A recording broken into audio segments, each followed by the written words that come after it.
Buenas tardes, mi nombre es María Xavier y hoy vamos a explicar el mapa mental de las teorías psicológicas según el punto de vista de la psicología social.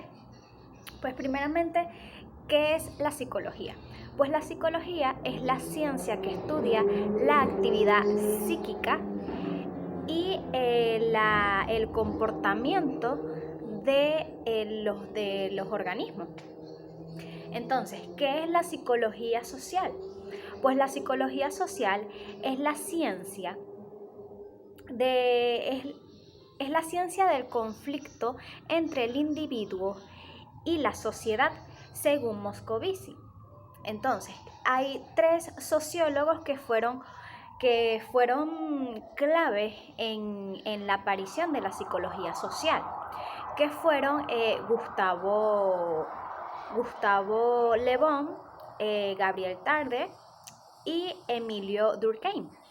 Pues primeramente, Gabriel Tarde, él se dedicó a lo que fue trabajar los fenómenos de la imitación y la sugestión sobre la interacción social. Es decir, para él, nosotros los individuos aprendíamos era a través de la imitación, como por ejemplo los hijos cuando ven a sus padres, o incluso también hay comportamientos que se pueden aprender a través de amistades o a través de grupos de amistades o grupos de muchedumbre.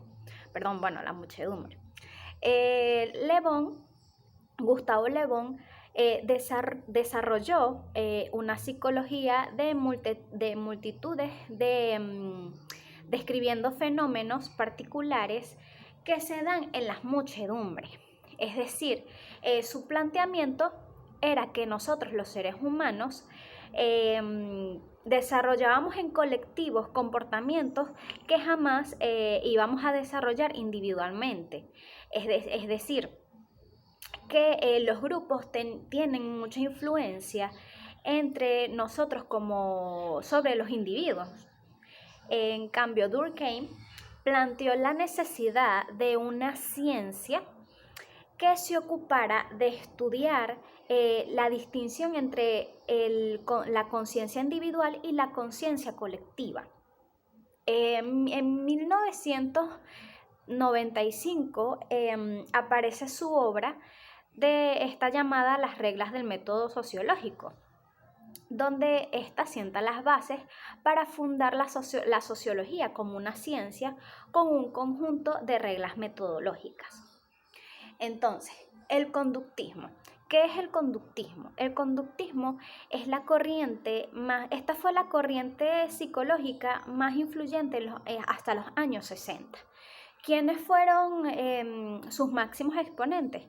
Fueron Watson y Skinner.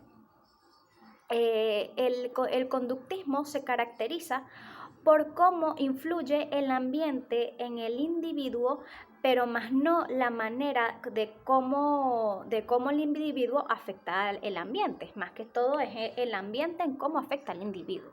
Entonces, el conductismo, según Watson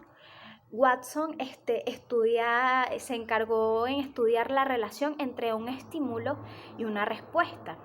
Su experimento fue a través del bebé, se llamó a través de un bebé, era llamado como el bebé de Watson, en que esto tenía como tarea, este experimento tenía como tarea el cómo se le podía crear que a través de un estímulo se podía tener una respuesta o una reacción.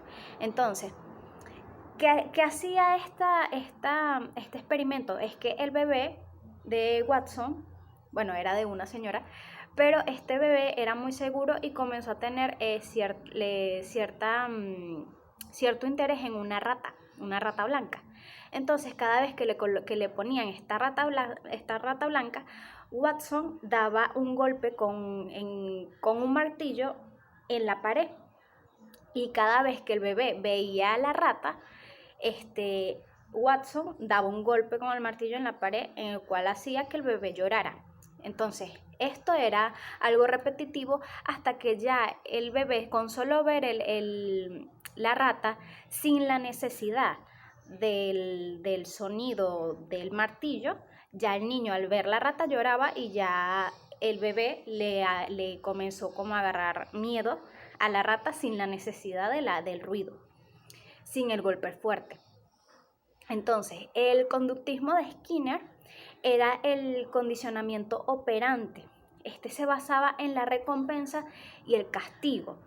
Entonces, su experimento se basó, fue como digo, el acondicionamiento operante. ¿Qué es operante? Es que es una reacción sin la necesidad de un estímulo. Entonces, que son son conductas naturales, por ejemplo, caminar, comer, hablar, es una conducta natural.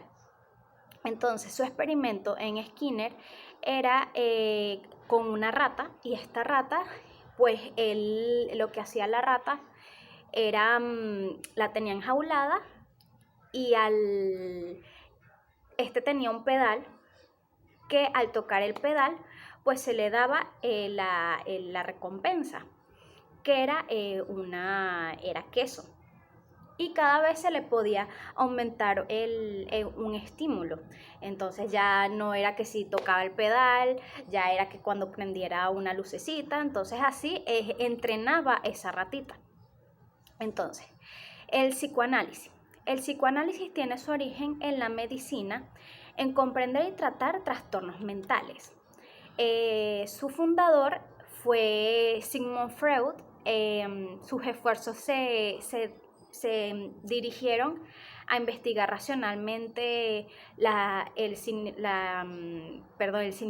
significación del inconsciente en ciertos actos, por ejemplo, palabras, sueños y fantasía, fundándose en asociaciones del sujeto que permiten llegar a interpretarlas.